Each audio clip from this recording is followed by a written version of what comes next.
Hola a todos, Jesús en la sartén por el mango. Hoy nos hemos venido a Torremolinos. Investigaremos un piso en esta comunidad. Es un primero, da a la parte posterior, a la parte, digamos, trasera del edificio, una zona con jardines, piscina, pistas de tenis, toda la comunidad muy bien cuidada. El edificio aproximadamente del 2006-2007, debo de revisarlo. Es una subasta de Hacienda, sale por un tipo de subasta de 188.000 euros, lo cual creo que es bastante correcto, bastante acertado.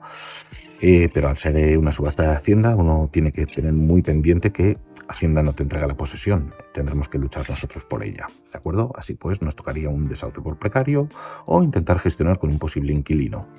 Así que vamos a ello. He intentado investigarlo ahora por la mañana. La inquilina no está, he cruzado información con los vecinos, 130 euros de comunidad, la vecina no es problemática, llevan 1 año y medio, 2 años viviendo ahí. Lo cual es súper interesante porque en este caso en la subasta han publicado un contrato de arrendamiento con derecho a compra, con un pago de 20.000 euros, 500 euros luego al mes. Es un contrato que normalmente suelen hacer los deudores para poner palos en la rueda. En realidad es contraproducente porque luego al final habrá menos postores, pagarán menos por ese piso y él cubrirá menor deuda. Pero es muy interesante para la gente que realmente se decide a hacer, digamos, una investigación a fondo como la que vamos a hacer nosotros. La gente que no investigue pues dirá, me van a hacer un derecho de retracto, me lo van a levantar, ¿para qué voy a estar investigando algo que no merece la pena? Tiene un alquiler muy miserable. Entonces estos postores directamente no participarán, no investigarán este inmueble, pero yo, como no soy como ellos, vamos a investigarlo a fondo porque puede ser que merezca la pena. Así que acompáñame y vamos a ello.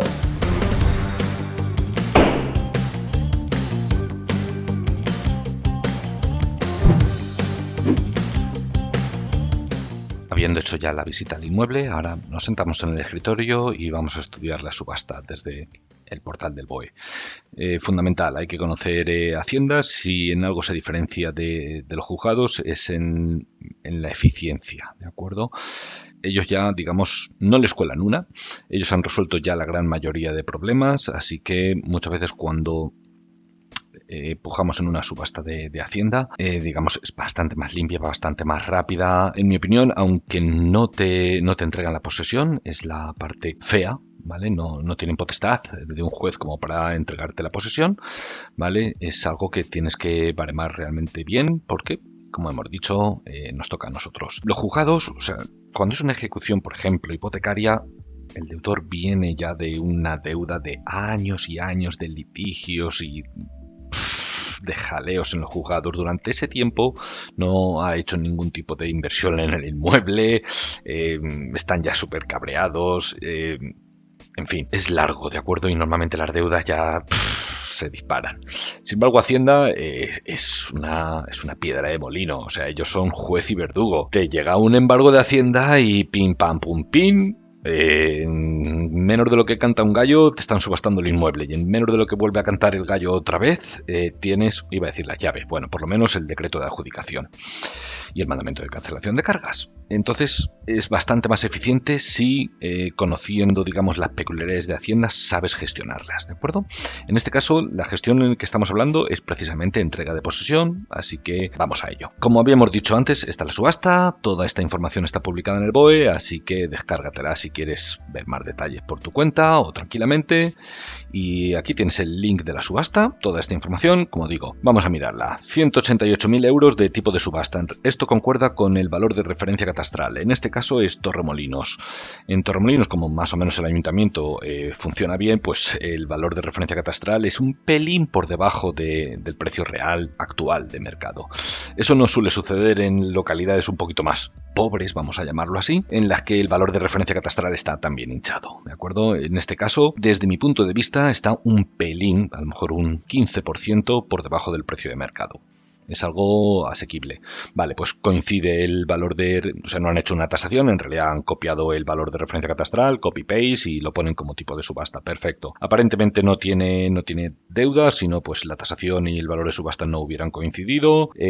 Puja mínima, bueno, esto es miserable, 18.000 euros, aunque tú pujes un 10% por lo general Hacienda. Bueno, No acaba un 10% una vivienda, pero si es un inmueble normalmente feucho, pues a lo mejor Hacienda se lo piensa si aceptar ese dinero y largarse, pero en viviendas normalmente se dispara bastante más. Así que bueno, esto lo ponen casi por protocolo. Perfecto, tenemos unos tramos, así que no vamos a tener que estar lidiando con Sniper como antiguamente, que te iban subiendo de céntimo en céntimo en el último segundo. Y dices, después de 24 horas aquí. No, bien hecho. Depósito, bueno, datos genéricos, de acuerdo, quién organiza la subasta y los bienes. Pues mirando los bienes, un copy-paste de la certificación catastral, de la nota simple, referencia catastral, revisadlo. Normalmente suele coincidir, ya digo que son eficientes y hacen bien su trabajo los de Hacienda, ¿de acuerdo? Suelen hacer bien estas cosas. Bueno, pues no dicen vivienda habitual, no, pero bueno, ojito que es vivienda habitual del deudor. En este caso es obvio que no es vivienda habitual del deudor, pero es vivienda habitual de otra persona, ¿de acuerdo? Así que tiene sus derechos y tenemos que respetarlos. Bueno, ¿qué más? ¿Qué más? Inscripción. Bueno, pues esto luego lo revisamos y confirmamos que es exactamente la que aparece en la certificación registral. Aquí nos habla, esto es fundamental, ¿vale? Nos habla de que tiene una hipoteca anterior que supuestamente ha sido ya liquidada, solamente falta borrarla del registro. Eso lo tendríamos que hacer nosotros a posteriori.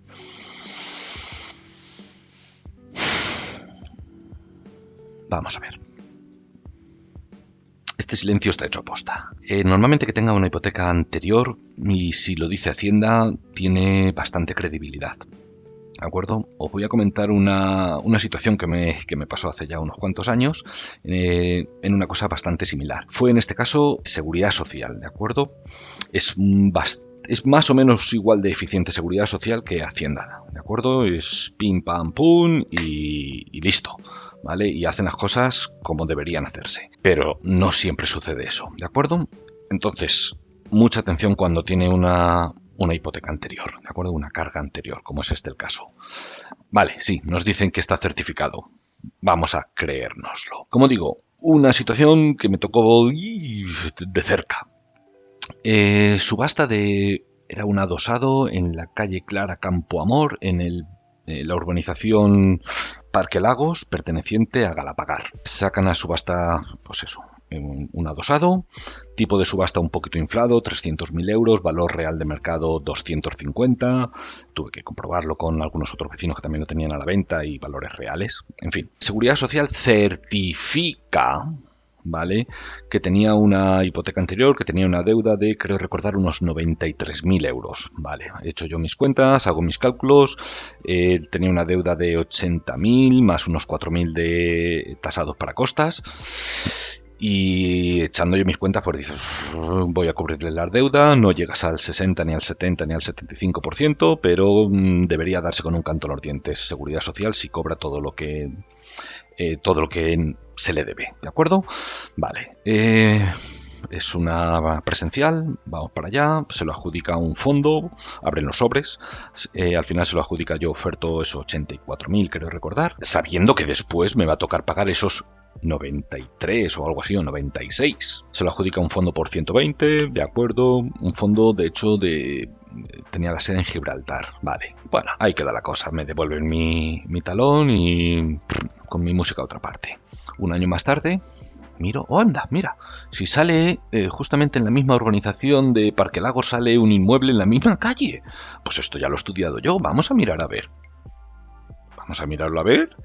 Es exactamente el mismo inmueble que vuelven a subastar, pero esta vez no certificaban que debía 93.000 euros, certificaban que debía 160.000 euros, 160 y tantos, 165, algo así. Cojo el teléfono y digo, aquí hay gato encerrado. Llamo a la unidad recaudadora, ya como tenía los teléfonos y demás, porque siempre voy tomando mis notas, ¿vale? Pues llamas ya directamente a la persona que había estudiado ese expediente. Vale, la respuesta es que les habían certificado la hipoteca que tenía, pero no les habían certificado la hipoteca con la novación, con la ampliación de la hipoteca, ¿de acuerdo? Esa fue digamos, la explicación que me dieron. Vale, me pilló bastante de cerca, pero ¿qué quiere decir esto? En este caso fue un fondo y digamos que tiene pulmón económico como para soportar este tipo de situaciones, pero esto te pilla como particular en el que estás metiendo grandísima parte de tu liquidez aquí. Y ahora pensad en lo siguiente: ese fondo se adjudica el inmueble al cabo de, digamos, un mes, 2 meses, liquida el ITP, paga el registro y ya con la certificación va a la Caixa, era en este caso. Oigan, miren, vamos a cancelar esta hipoteca. Bueno, antes de ir a... Sí, bueno, vas a la Caixa.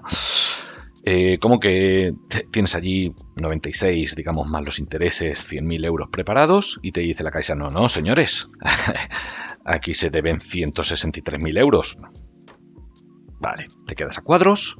Total, te toca impugnar la subasta en la Seguridad Social, ¿vale? Lo aceptarían, lo más normal es que lo acepten, ¿vale? Porque es un error de ellos. Luego ya pelea un poquito para que te devuelvan el ITP y ya pelea un poquito más, ¿vale? Para que te devuelvan también los gastos registrales. ¿Qué implica esto? Que este fondo, con, digamos, cierto pulmón económico, ha tenido bloqueados allí más o menos 200.000 euros durante un año y pico. Y aparte de jaleo, seguramente se haya tenido que personar con abogado, haya tenido que lidiar un poquito, ¿de acuerdo? Especialmente cuando hablamos del ITP y del registro. Porque también, ¿qué culpa tiene el señor registrador de que hayan hecho mal las cosas en la Seguridad Social? Bueno, pues, ¿quién cobra eso? Vamos a ver. En fin. ¿Qué sucede? Que aunque te certifiquen, ojito, porque puede que no te certifiquen lo que te deberían certificar. Ya digo, esto es, digamos, excepciones, ¿vale? Y es un riesgo que casi tenemos que asumir, porque vas a ir a la Caixa a preguntar: oye, ¿cuánto se debe esta hipoteca? Y te van a decir: Ley Orgánica de Protección de Datos. Vas a ir a la Tesorería: oye, ¿cuánto se debe en esta hipoteca?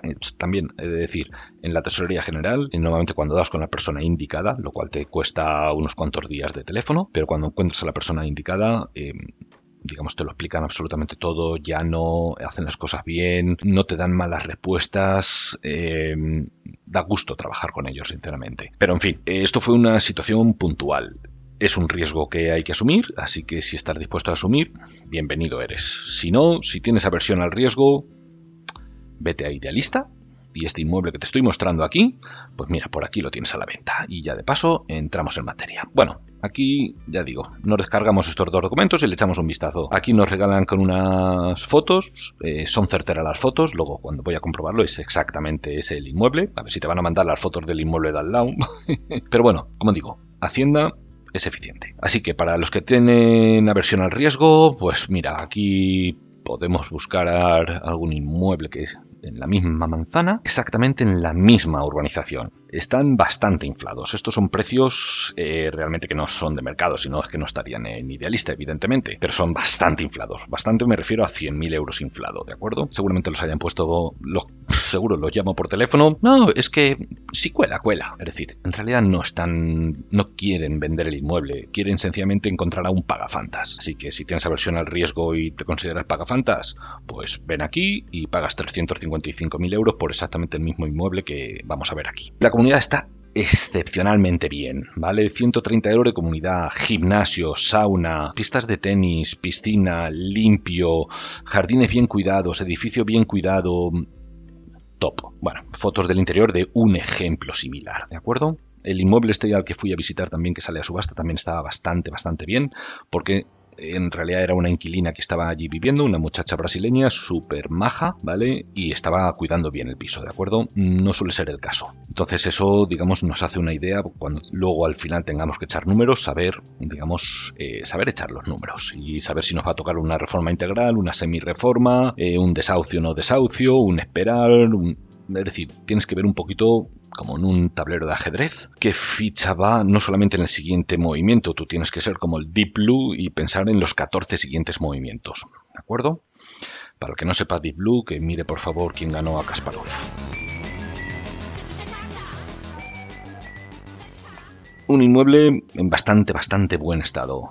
Comunidad igual. El precio evidentemente aquí se flipan un poquito. Yo si fuera el de la inmobiliaria le diría: mira, no me hagas trabajar en balde porque a este precio no lo vamos a vender ni borrachos. Pero bueno. En el negocio inmobiliario hay gente muy competente. Los piratas creo que ya los tiró el mercado en el 2008, 9, 10, 11. Pero creo que han vuelto a salir muchísimos piratas. posiblemente estos, o no sé, o son un poquito tontos o es lo que dice el cliente. No, yo por menor de esto no lo vendo, ponlo por si cuela, cuela. Tenéis ahí los links, ¿vale? Así que echarles un vistazo si tenéis curiosidad.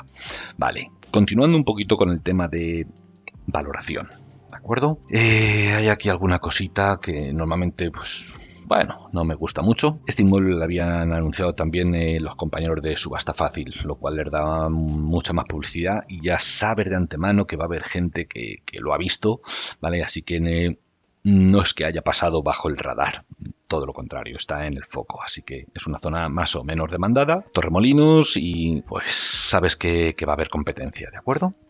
O esperas que vaya a haber competencia, porque se le ha dado ya una cierta publicidad. Es decir, no eres el único que va a estar ahí pujando.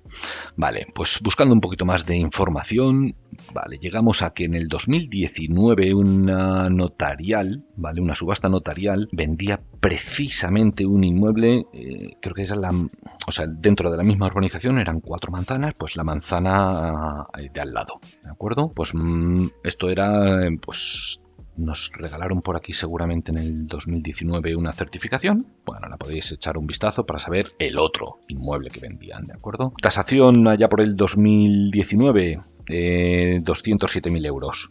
Medianamente acertada. Cantidad que le reclamaban, 163. Bueno, habría que ver que otras deudas de IBI y demás, y al ser una notarial habría que ver las condiciones exactas, ¿de acuerdo? Si teníamos que exonerar de que presentasen un certificado de deuda de comunidad y de IBI o no, ¿vale? Si podría haber derivaciones o no, esos pequeños detalles hay que verlos, ¿de acuerdo? En este tipo de subastas, pero bueno, en Hacienda pues, casi de seguro que lo deben. Vale, pues este fue el precio al que terminó. Vale, vamos afinando ya un poquito más el precio al que lo podemos pujar nosotros. Hemos visto ya otros cuantos inmuebles, como hemos dicho, disparados de precio, así que esto para el pagafantas. Bueno, pues recopilando ya eso, la información que tenemos es esta, sí, la certificación. Revisamos inmueble, correcto, de descripción, linderos, correcto, plaza de aparcamiento, correcto, la plaza de aparcamiento además ancha, muy funcional, pintaba bien. Esta era la plaza de garaje, aún así no la ha puesto también Hacienda en una de las fotografías, por ahí las tengo que tener seguramente. Bueno, estas son las que nos regala Hacienda y la plaza de garajes es amplia, el trastero también, los linderos del trastero coinciden, eso revisadlos siempre. Linderos de trasteros y garajes siempre, ¿vale? Porque os vais a llevar más de una sorpresa. Bueno, pues continuamos. Coinciden linderos de la vivienda, coinciden linderos de trastero, de garaje, todo correcto, propiedad del inmueble, correcto. Vamos tomando a la par, vamos tomando aquí nuestras notas, ¿vale? Especialmente el orden cronológico de todas las anotaciones que hay en la certificación que nos proporciona por aquí Hacienda. Quedan prohibidos los usos de alquiler turístico, lo cual como vivienda para, digamos, venta de una vivienda normal para vivir, creo que es incluso mejor, porque así sabes que te vas a evitar que en otras palabras, vivir en un hotel. ¿Qué más? Esto es fundamental, aunque aquí ya había prescrito, ¿vale? Vamos a ver, si tiene gastos de urbanización, aquí hay una afección que caduca a los 7 años. Las afecciones normalmente no hay que prestarles tampoco muchísima atención, pero en estos casos, y especialmente en terrenos, en zonas urbanizadas recientemente, prestadle mucha atención porque os podéis comer los gastos de urbanización que fácilmente son el 50% del coste del terreno, ¿vale? De la parcela. Tengo yo por ahí algún caso de esos y abrid el ojo porque de hecho tuve que lidiar un poquito con un registrador que no me quería cancelar un embargo posterior. Luego me tocó lidiar con el abogado que lleva los gastos de urbanización de una urbanización en la cual he comprado un terreno. En fin, no todo el mundo lo sabe, pero yo sí. Tenedlo sencillamente pendiente. 7 años. Esto ya prescrito. Vamos a ver. Razones de servidumbres. Esto también hay que leerlo. Normalmente las servidumbres, digamos que no suelen ser muy peligrosas. Son cosas genéricas de paso de tuberías, de pasos de caminos, de luces, accesos. Son cosas, digamos, que vienen heredadas de la tierra donde se construyó ese edificio. Por lo general no son delicadas, pero siempre miradlo porque nos podemos encontrar una sorpresita. Pues aquí tenéis una servidumbre de paso. Aparentemente inofensiva, pero como vivas en el 6º piso... Retomamos el el vídeo. Bueno, pues como hemos dicho, investigamos servidumbres, aparentemente inofensivas, afecciones fiscales, han prescrito, empezamos, hipoteca, bueno, este banco luego fue absorbido por la Caixa Catalunya y luego fue reestructurado en el 2010-2012 y formó parte del BBVA. Esto es fundamental. ¿Por qué? Porque aquí nos dicen que efectivamente fue el BBVA.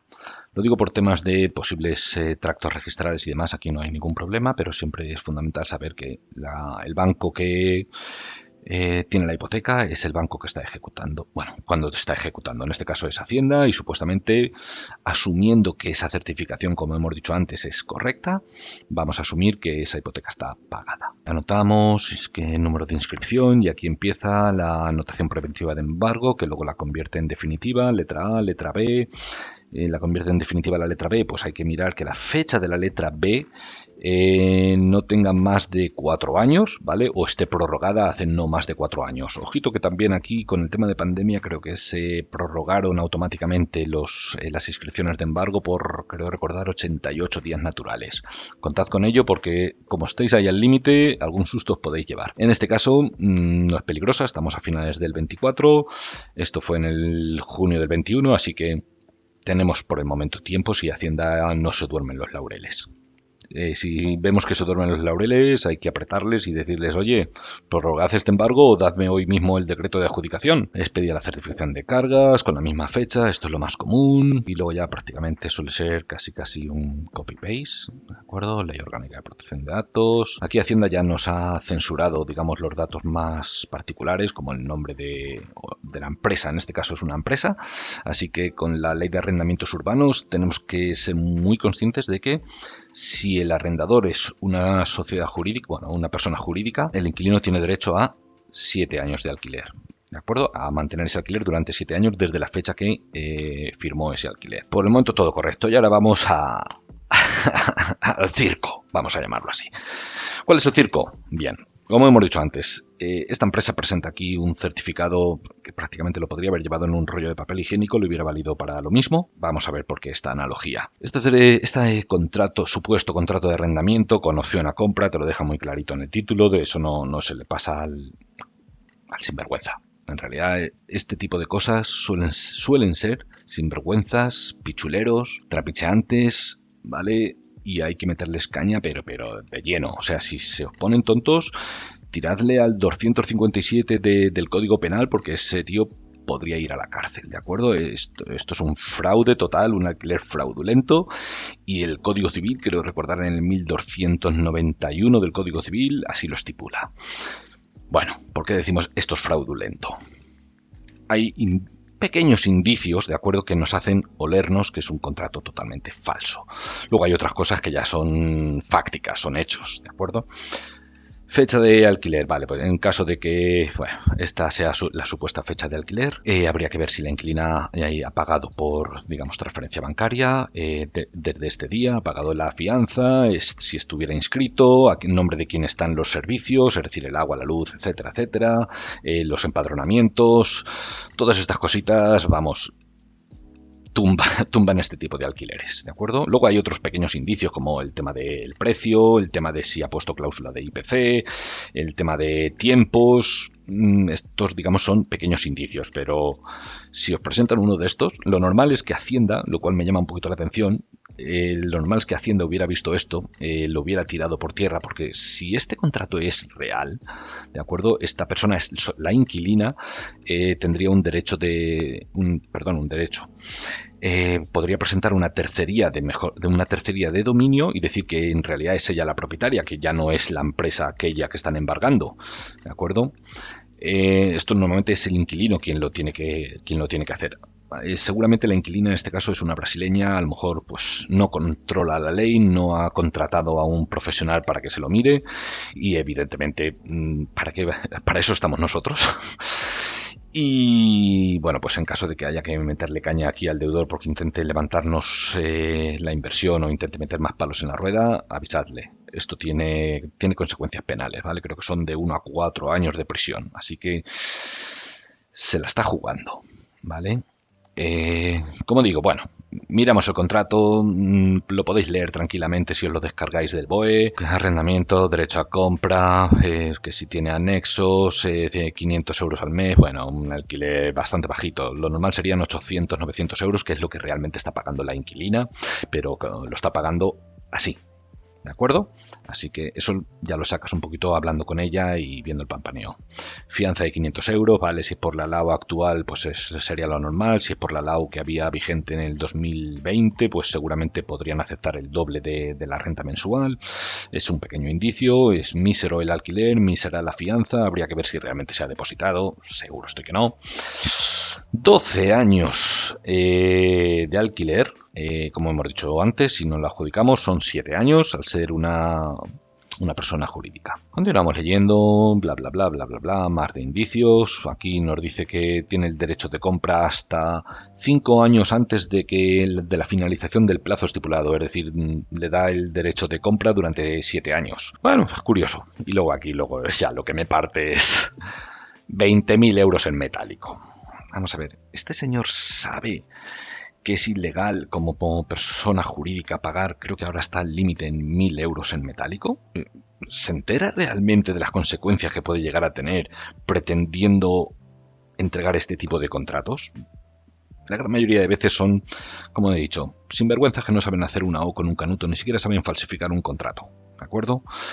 Lo podemos tumbar fácilmente. Si es un tío que ya está, digamos, es más experto en la materia, no lo puede hacer pasar mal y puede pasar porque, digamos, sea un contrato verdadero. Pero para eso realmente se lo tiene que currar mucho y este no es el caso. De hecho, ya me ha tocado alguna vez una tercería o enfrentarme medio a una tercería de dominio, y Hacienda, cuando lee ese tipo de contratos, te dice: mira, no vamos a darte más coba, vete por donde has venido porque vas a acabar mal, ¿de acuerdo? Pues ya me ha tocado más veces. Luego ya contaré en otra situación. Esto fue en una casa en Málaga y más o menos fue eso. Unos inquilinos con un contrato ahí, alquiler con derecho a compra, que pagan en metálico también unas ciertas cantidades que consta en un rollito de papel higiénico, ¿vale? Y evidentemente para eso se usa ese contrato. Así acabó la cosa. Bueno, pues nada, revisamos metros, todo correcto, aparcamiento, almacén, como he dicho antes, linderos, todo perfecto, valor de referencia catastral, 188.000, considero que está un pelín por debajo del precio de mercado. Hemos ido tomando, mientras hemos ido leyendo pues toda esta certificación, vamos echando nuestras cuentas, empezando a echar nuestras cuentas.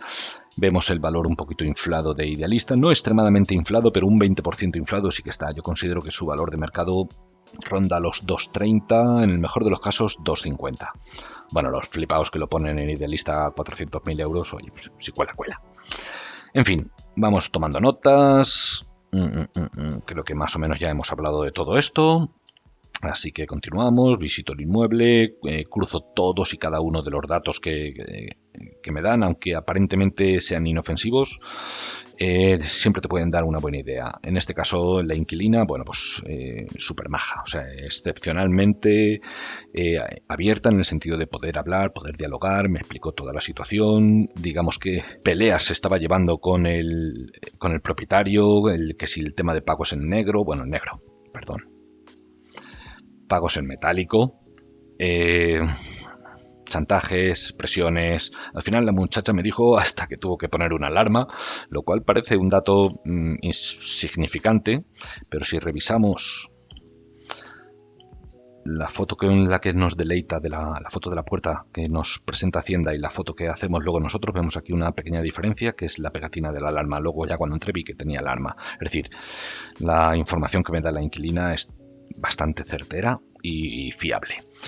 En este caso era una inquilina antes de empezar a echar cuentas, ¿vale? Esto era una investigación in extremis porque estaba visitando a la inquilina en la casi última hora de la subasta. Ya tenía que estar yo, digamos, en momento concentración. Pero bueno, ¿qué iba a decir? Aquí en este caso Este inmueble en concreto lo quería para mi novia, es una zona que le gusta. Aún así, teníamos una inquilina que, aunque ese contrato no era verdadero, ¿de acuerdo? Era un contrato falso que vale lo mismo que un duro de madera, sí que tenía otro contrato de arrendamiento, lo cual pude ver, y ese sí cuadraba bastante bien, ¿de acuerdo? Era un contrato más normalito. Además, cuando he dicho de fechas del contrato, cruzando información, en el 2020 eran otros los inquilinos que estaban viviendo ahí, no eran ellos, así que ese tipo de estrategias propias de víboras, creo que las podemos tumbar fácilmente. La inquilina tiene otro contrato que no es el que nos publica Hacienda. Aparentemente es un contrato verdadero. La inquilina súper maja y dispuesta a poder hablar, a poder negociar. Entonces, creo que hubiera sido factible, aunque quisiéramos el inmueble para nosotros, para poder, digamos, utilizarlo los veranos, alquiler no hubiéramos podido porque está prohibido, pero para poder ir pasando temporadas en Torremolinos, como digo, a mí la costa de Málaga me gusta bastante y a mi novia ya ni te cuento, entonces esta inversión hubiera sido para ella. Como decimos, al tener una inquilina hay que respetar sus derechos y su derecho es, por lo menos, te tienes que subrogar a ese contrato supuestamente lícito durante el tiempo que le reste, hasta 7 años.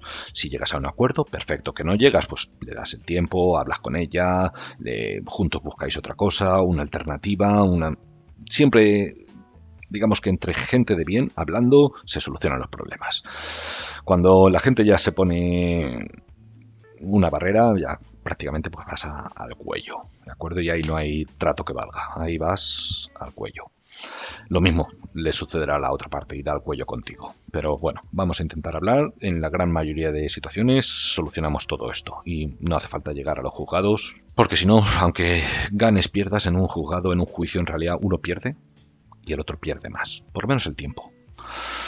Bueno, pues echamos números, como siempre. En este caso, como no es un escenario de alquiler, pues lo que planteamos o no es nuestra intención alquilarlo, aunque podríamos llegar a un acuerdo de alquilárselo por un precio razonable durante X tiempo, si lo necesitamos, o si no, nos subrogamos, si ella quiere vivir en ese inmueble. De hecho, el inmueble estaba impecable, o sea, súper bien cuidado, no solamente lo que es el inmueble, toda la comunidad, o sea, me encantó el piso. Pocas veces me puedo decir esto, pero me encantó.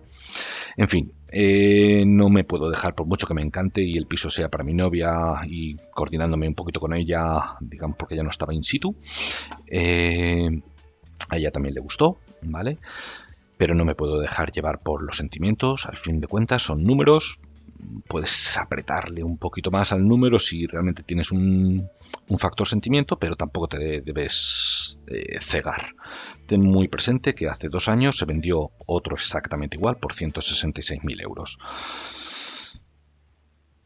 Tienes una inquilina que en cualquier de los casos vas a tener que respetar esos 7 años. Muy posiblemente, aquí no me dio tiempo a investigar las deudas de IBI y comunidad. A, por tiempo, porque iba muy a fuego. B, porque hay muchas veces que es mejor no levantar liebres que no se deberían levantar. Es decir, en el momento que preguntas al administrador qué se debe de comunidad, ¿qué te piensas? ¿Que son tontos? Pues el administrador tiene un primo, un amigo, un vecino que también está interesado en comprar precisamente ese piso al mismo precio que tú o un poquito más. Así que, aunque es un factor riesgo, ¿vale? Hay veces que yo recomendaría aceptar ese riesgo, asumirlo, echar cuentas. Si te cuadran los números, pero dices en el worst case escenario se paga y ya está, si te cuadran los números. En este caso fue uno de esos. Me cuadraban los números aunque tuviese que pagar las deudas de IBI de comunidad, ¿vale? Así que no quise levantar esa liebre. Pues nada, echamos cuentas y hacemos, como siempre, nuestro base case escenario aquí en verde y nuestro worst case escenario. Tipo de subasta 180, referencia catastral 188, valor real entre 250 en el best case escenario, 220 en el worst case escenario. El base case escenario contempla que hagamos una puja de un más o menos 70%, aunque Hacienda empieza a aceptar a partir del 50%, sería un poquito ingenuo pensar que este inmueble te lo vas a adjudicar por un 50%. No. Vale, así que empezaríamos pujando por 131, echamos cuentas, ITP, registro, cancelación de la hipoteca anterior, comunidad 3 años, IBI, pues lo típico, típico, típico. Bueno, aquí como estamos contemplando el best case escenario, pues mira, vamos a dar por hecho que el tío sabe de sobra que ese contrato no va a ningún lado y ya está. Si no, embargo, si tenemos el worst case escenario, pues contratamos a un buen abogado. Si en lugar de 3.000 le tenemos que pagar 10.000, se le paga, ¿vale?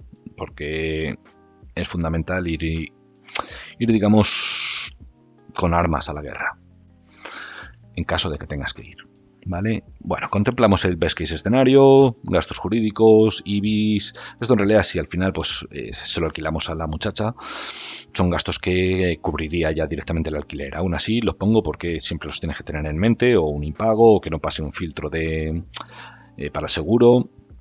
Pero bueno, el contrato ya lo tiene hecho. Pase o no pase el filtro, lo vas a tener que tragar si ella quiere. Y evidentemente contemplamos el worst case escenario en el que se vende mucho más barato. Ya digo que su valor de mercado es más cercano a este que a este. Pero hay que contemplar, digamos, que como todos los mercados, ¿vale? No siempre vamos a estar en la cresta. Y aquí es un escenario a 5 años. ¿De acuerdo? Bueno, pues igual, echamos nuestras cuentas, nuestra mayor puja, es decir, entraríamos desde las 5 de la tarde hasta las, bueno, a 5:30 más o menos, y si está entre estos dos números es cuando entramos. Si ya se ha ido por arriba, pues nada, Santas Pascuas. ¿Qué es lo que pasa? En el mejor de los escenarios a 5 años nos da un ROI del 47%, si lo anualizamos es un 9%, si vamos meramente como inversión, ¿vale? O como como una inversión, alquiler, pero bueno, considero que este inmueble en concreto pues no tenía muchos problemas, no tenía ningún problema de comunidad ni de posibles derramas, estaba bastante bien mantenido. Esto hubiera sido para mí perfecto, ¿de acuerdo? Luego normalmente suele salir mejor que el mejor de los escenarios, porque por ejemplo estos costes en realidad no los tendríamos, ya que seguramente en un alquiler los hubiéramos cubierto estos, aparte de un poquito más de cash flow. Aún así, pues nada, este es el peor de los escenarios. Más o menos, como hemos acotado bastante el precio, precio de los gastos de comunidad y demás, pues estaba más o menos bastante acotado, ese que es lo fundamental en este tipo de inversiones. Conoces el riesgo, acótalo, valóralo y saca tus números. Entonces, capital total invertido, un ROI mísero. Este es el worst case escenario en el caso de que nos vengan todas dobladas, ¿de acuerdo? Por el momento nunca se me ha dado este escenario, ¿vale? Normalmente se me da bastante más cercano a este que a este otro, pero aún así, en el peor de los casos, que podamos salir sin palmar pasta, ¿de acuerdo? Así pues, nada, faltaba ya 15 minutos cuando cogí el coche, me fui al ordenador y a mirar la subasta. La subasta iba por 146.000 euros y a falta de, creo que 4 o 5 minutos, digo, bueno, 146.000 euros este piso, este lo compro yo. Así que nada, metí 160 y tantos, no recuerdo exactamente, me subió o alguien más, digamos. Yo me esperé hasta los 5 últimos minutos, ¿de acuerdo? Para más o menos cerciorarme que ya no había, que digamos, toda la gente que puja a 100.000, 90.000 y todos esos, pues ya se habían quedado atrás. Todos los, que digo, ingenuos que se piensan que se lo van a llevar por 4 duros. Aparentemente quedaba ya solo uno. 143, creo recordar. Le subo a 160 y algo, 161, 162, me sube a 165 o algo así, ya le subo a 172, que era ya el tramo más cercano a mi línea roja, me subió a 180 y ahí se quedó la cosa. Así que felicidades al adjudicatario. Y nada, creo aún así 180, si es para tu vivienda, considero que es una relativamente buena compra, ¿de acuerdo? Por el tipo de inmueble que es. Normalmente te diría, te has pasado de frenada, pero no, en este caso no voy a decir que es un chollo, no lo es, pero es un buen precio para el inmueble que es. Así que desde aquí felicito al adjudicatario.